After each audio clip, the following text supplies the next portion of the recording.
I never thought I'd be posting something like this on Reddit, but here I am.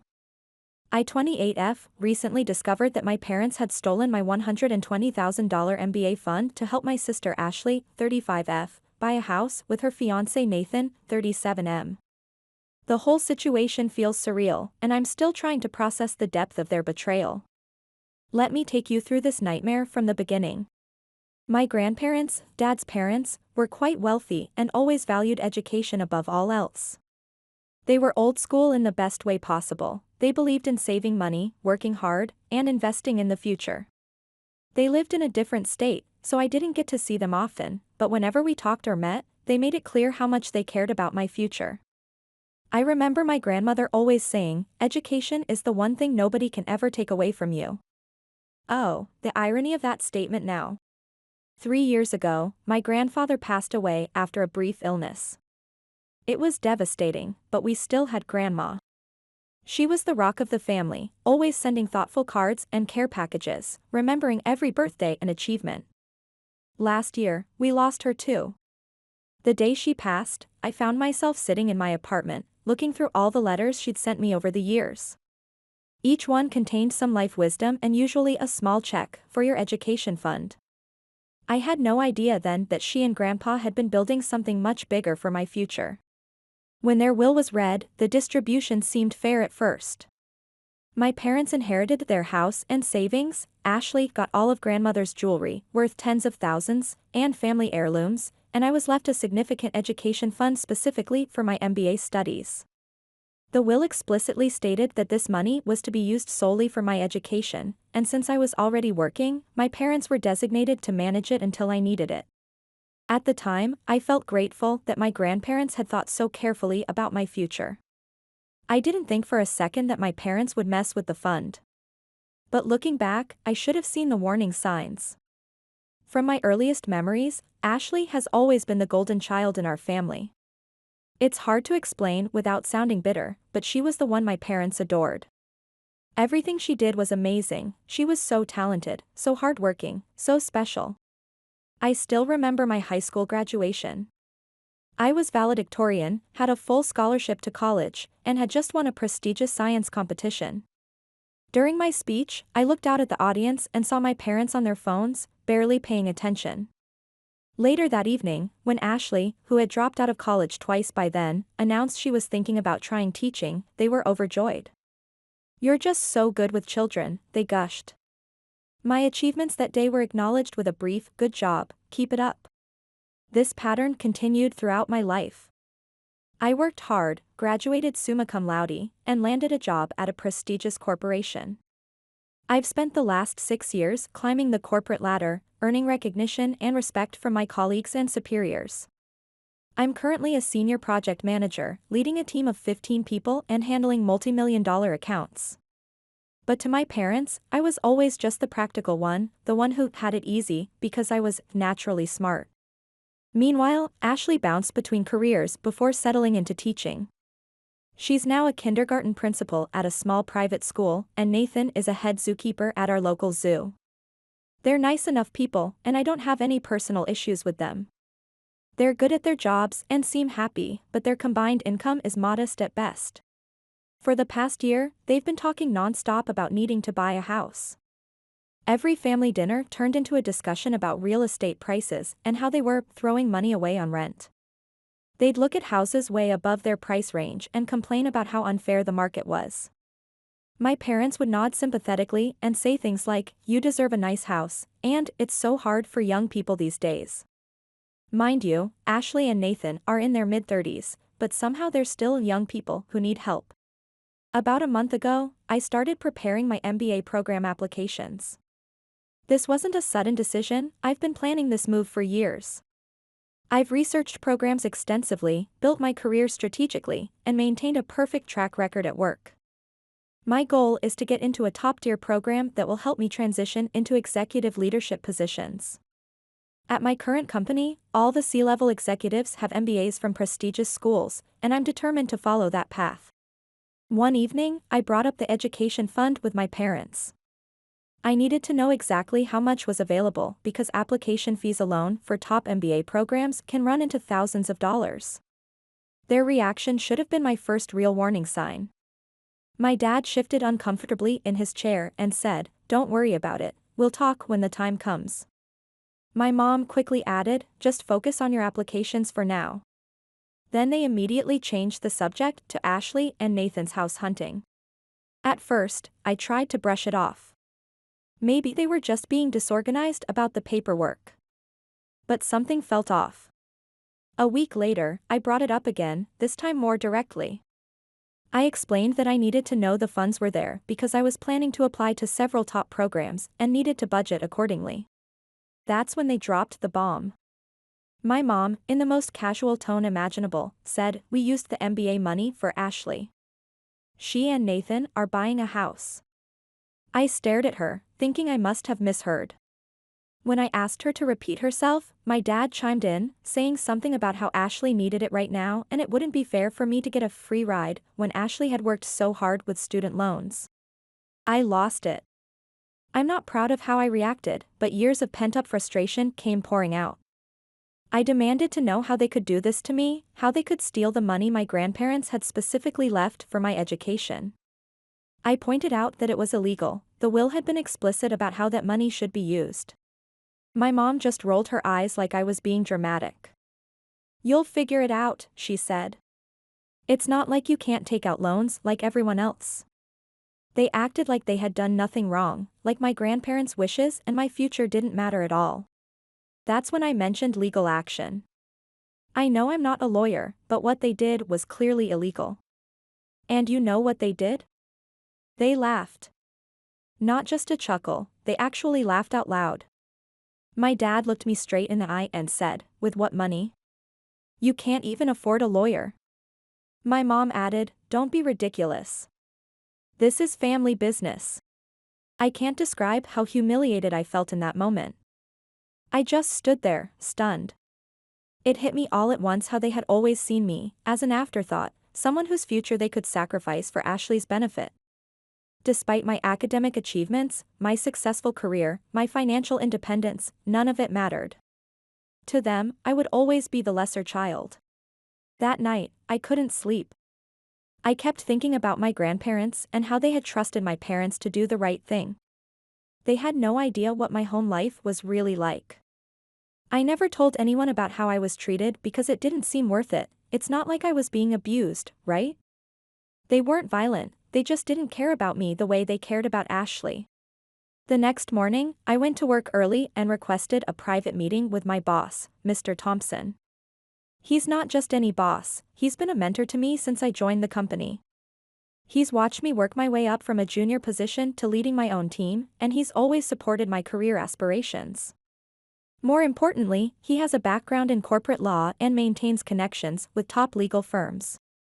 I also plan to reach out to Uncle Jake, my dad's cousin. He's a successful businessman who always seemed to see through my parents' favoritism. He wasn't around much when I was growing up, but whenever he visited, he would take genuine interest in my achievements and career plans. He also happens to be the only family member who's more successful and influential than my parents. I never wanted things to get ugly, but when my parents laughed at me, something inside me snapped. They thought I was powerless because I've always been the quiet one, the reasonable one who never made waves. But they're about to learn that the daughter they always underestimated isn't so powerless after all. Update 1, it's been 2 weeks since my last post, and a lot has happened. After meeting with Mr. Thompson, things moved faster than I expected. He not only offered his full support but immediately connected me with his friend at Wilson & Partners, one of the city's top law firms. "This isn't just about money," he told me. "It's about honoring your grandparents' wishes and holding your parents accountable." The meeting with the lawyers was eye-opening. They confirmed that my parents' actions constituted a clear breach of fiduciary duty and violation of the will's terms. What surprised me most was learning that my parents could face criminal charges for their actions. The lawyers also discovered something disturbing. My parents had started transferring the money to Ashley's account months ago, long before they admitted it to me. But the real game changer was Uncle Jake's involvement. After I reached out to him on LinkedIn, he called me within hours. His response was beyond anything I could have hoped for. I always knew your parents played favorites, he said, but stealing from their own daughter? That crosses every line. Don't worry about the legal fees, I'm handling everything. Uncle Jake wasn't just talking, he took immediate action. He hired a forensic accountant to trace every penny of the stolen funds and enlisted a team of lawyers specializing in estate law. Within days, they had compiled enough evidence to prove my parents had systematically drained the education fund over several months. The first confrontation happened last Friday. My parents' lawyer contacted me, trying to negotiate a family settlement. They offered to help with some of the MBA costs if I dropped any legal action. Uncle Jake's response was brutal: either return the full amount with interest and penalties, or face criminal charges. There will be no negotiation. My parents' reaction was priceless. They started bombarding me with messages. How could you involve outsiders in family matters? We were going to help you eventually. You're destroying this family. I forwarded everything to Uncle Jake's legal team without responding. That's when he revealed phase 2 of his plan. He's not just going after the money. He's pushing for a full investigation into my parents' financial dealings, suggesting there might be other improprieties we don't know about yet. Ashley finally broke her silence yesterday. She sent me a long email claiming she had no idea where the house money came from. Mom and Dad said they had savings set aside for us, she wrote. I never thought they would steal your money. She ended by asking me to be reasonable and find a family solution. I showed her email to Uncle Jake. His response: forward it to the lawyers. It's evidence that she knew about the money after the fact but made no effort to return it. That makes her complicit. The most satisfying moment came this morning. My parents' lawyer called Uncle Jake in a panic. Apparently, the forensic accountant discovered that my parents had begun transferring funds even before my grandmother's death, using their power of attorney. This could escalate the charges significantly. My parents are now desperately trying to backtrack. Mom left a tearful voicemail begging me to call them, saying they'll figure out a way to repay the money. Dad sent an email admitting they may have made a mistake, but still insisted they were just trying to help the family. Uncle Jake's advice was clear: don't respond to anything. Let them panic. They laughed at you when you were vulnerable, now it's their turn to feel powerless. Mr. Thompson has been incredibly supportive through all of this. He's already approved my leave of absence for when I start my MBA program, and he's writing a glowing recommendation letter. You're showing remarkable composure, he told me today. Not many people could handle this situation with such professionalism. The legal team is preparing to file formal charges next week unless my parents return the full amount plus penalties. Uncle Jake estimates they'll need to sell some assets to cover everything, but as he put it, that's their problem, not yours. I'm staying with a friend until this is resolved. My parents tried showing up at my apartment, but the building security had been instructed not to let them in. Uncle Jake also hired a private investigator to document any attempts they make to contact me, which could be used as evidence of harassment if needed. Update 2: it's been 3 weeks since my last update. The situation has escalated dramatically, and I can finally share the details about how our legal strategy is unfolding.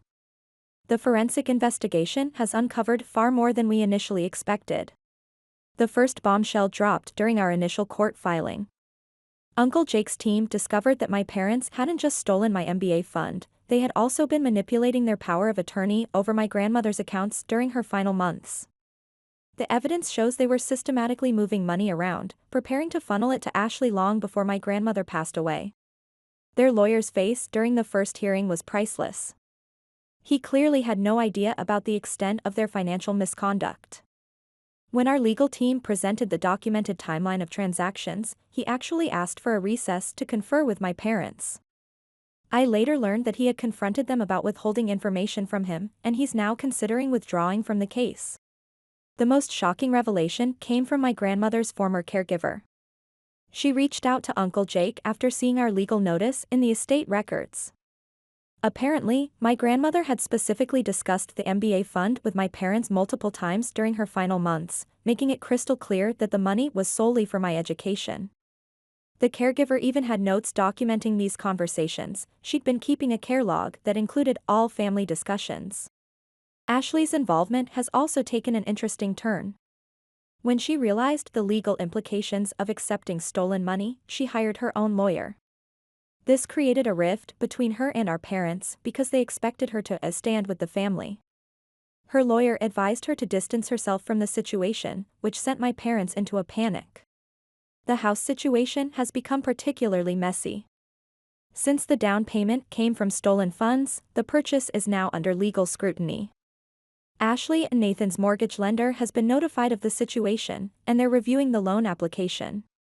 If my parents lied on any of the financial documents they co-signed, it could trigger a fraud investigation.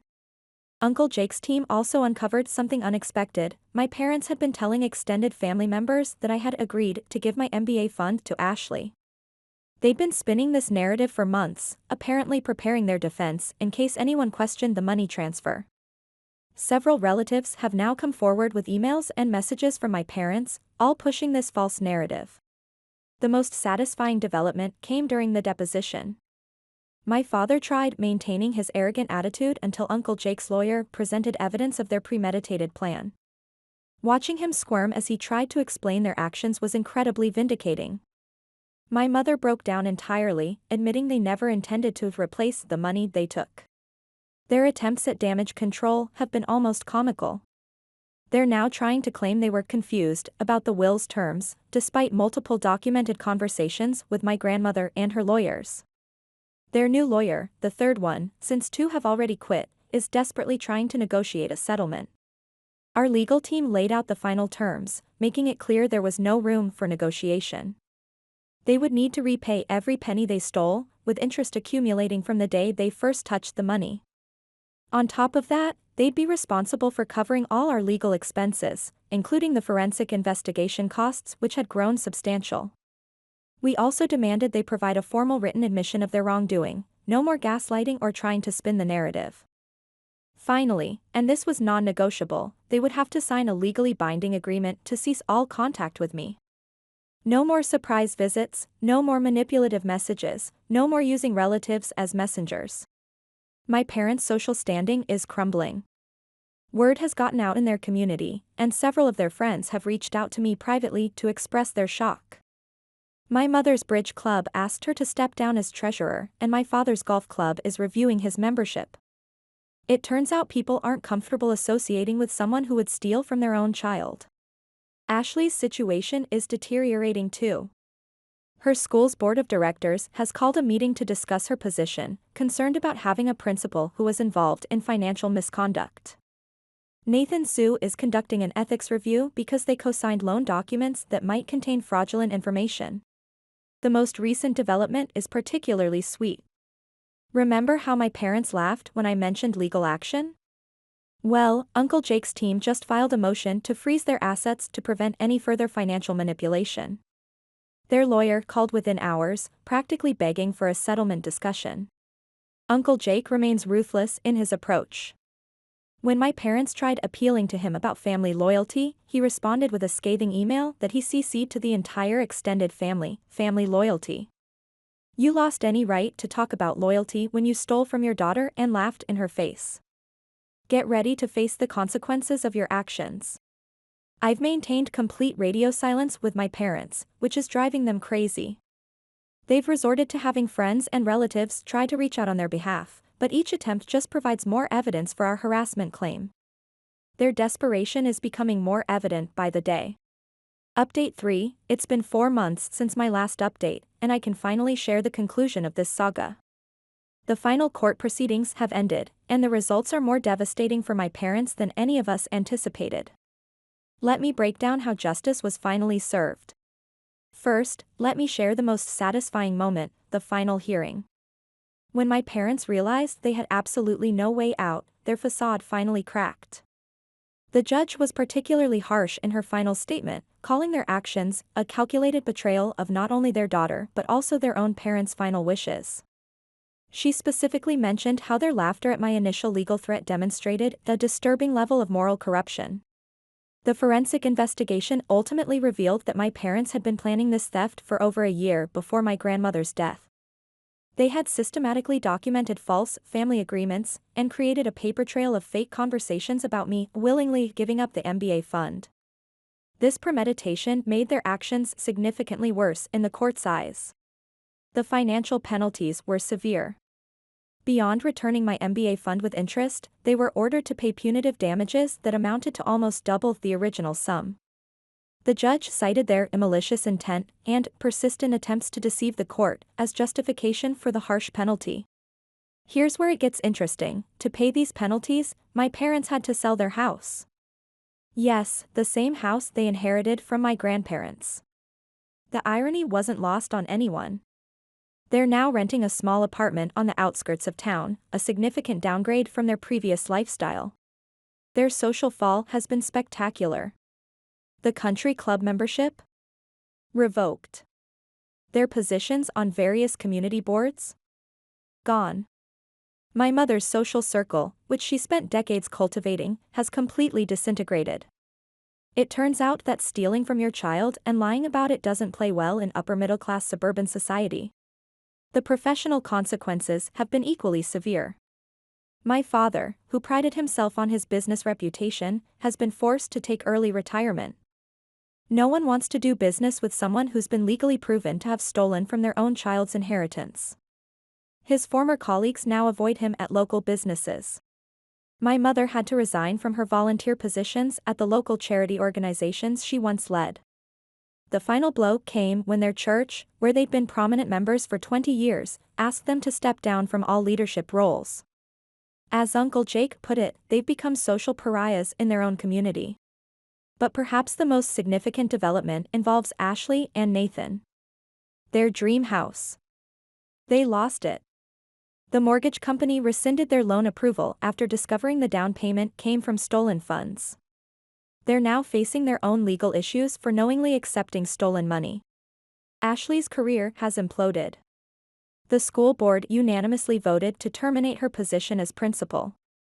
Their official statement cited ethical concerns and loss of community trust.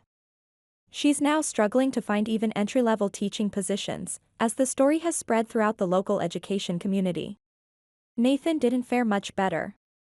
The zoo placed him on administrative leave pending an investigation into his role in the financial misconduct. While he wasn't directly involved in stealing the money, his signature on loan documents containing fraudulent information has raised serious ethical concerns. Their relationship couldn't survive the stress. Last week, Nathan moved out of their apartment. Ashley blamed him for not being more supportive during the crisis, while he accused her of being just like her parents. They're now in the process of ending their engagement. Uncle Jake's strategy of complete legal and social destruction worked better than anyone expected.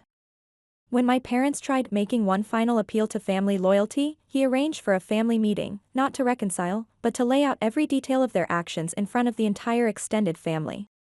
During this meeting, he presented a timeline of their deception, including the fake documents they had created and the lies they had told various family members. The reaction was unanimous disgust. Several relatives who had initially tried to mediate the situation now openly condemn my parents. The most telling moment came when my mother's sister, who had always been one of their strongest supporters, stood up and said, "I don't even recognize who you are anymore."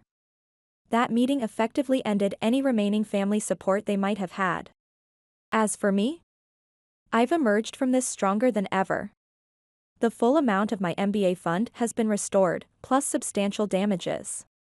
I've been accepted into a top-tier MBA program with a merit scholarship, yes, on top of having my fund back. Mr. Thompson wrote a glowing recommendation letter, highlighting how I handled this crisis with remarkable professionalism and integrity. My company has been incredibly supportive. They've approved my leave of absence for the MBA program and even offered me a guaranteed executive position upon graduation. Mr. Thompson told me that how I handled this situation proved I had the judgment and fortitude needed for senior leadership. Uncle Jake has become a true mentor. He's introduced me to his business network and is already talking about potential investment opportunities we could work on together after I complete my MBA. "You've proven you have the backbone for business," he told me. "Your grandparents would be proud."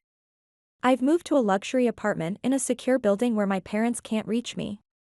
The doorman has their pictures and strict instructions never to let them in.